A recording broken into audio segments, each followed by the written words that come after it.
Ini adalah sebuah permulaan dari sekian banyak obrolan kita dalam sekolah EQ dan IQ manusia. Saya berharap teman-teman semua sudah pernah mendengar kedua istilah ini. Oke, berbicara tentang kecerdasan manusia, setidaknya ada 4 kecerdasan utama pada diri manusia. Apa saja itu?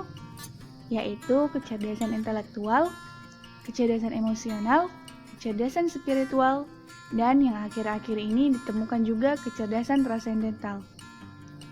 Namun, pada sesi ini, kita hanya akan bahas 2 dari 4 kecerdasan tersebut, yakni kecerdasan intelektual dan kecerdasan emosional.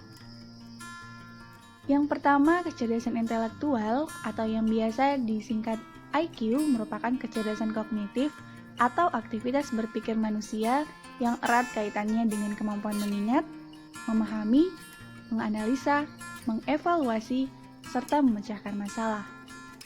Nah, sedangkan kecerdasan emosional atau yang biasa disingkat EQ merupakan kecerdasan emosi yang erat kaitannya dengan kemampuan mengontrol perasaan diri sendiri, mengenali perasaan orang lain, beradaptasi, bekerja sama, berdisiplin, tanggung jawab, serta berkomitmen.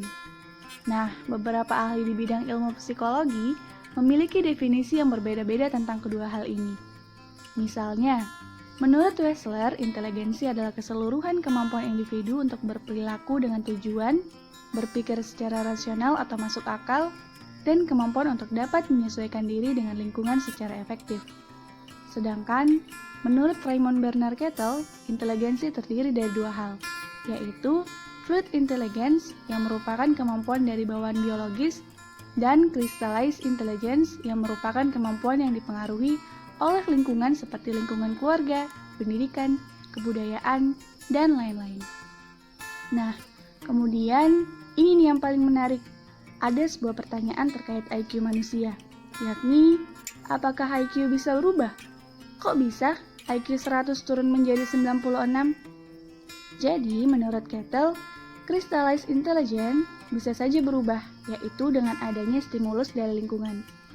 Adapun perubahan tingkatan IQ dipengaruhi oleh alat tesnya. Jadi, jangan heran ya kalau tiba-tiba hasil tes IQ kamu menurun atau bahkan meningkat. Karena alat tes inteligensi itu sangat banyak jenisnya. Dan teori yang mereka gunakan untuk menyusunnya juga berbeda-beda.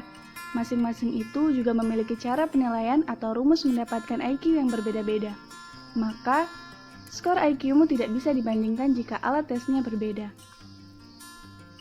Sekarang kita beranjak membahas tentang EQ atau Emotional Quotient, yang jika diartikan ialah kecerdasan emosi. Namun, semakin ke sini, ilmuwan lebih nyaman menggunakan istilah EI atau Emotional Intelligence.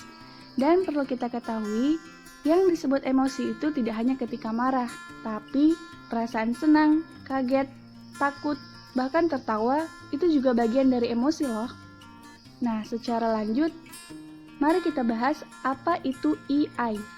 EI menurut Meyer dan Salovey yaitu seperangkat keterampilan untuk melakukan penilaian pada ekspresi emosi diri sendiri maupun orang lain, meregulasi emosi yang efektif pada diri sendiri maupun orang lain, dan menggunakan perasaan dalam memotivasi, merencanakan, dan mencapai sebuah tujuan.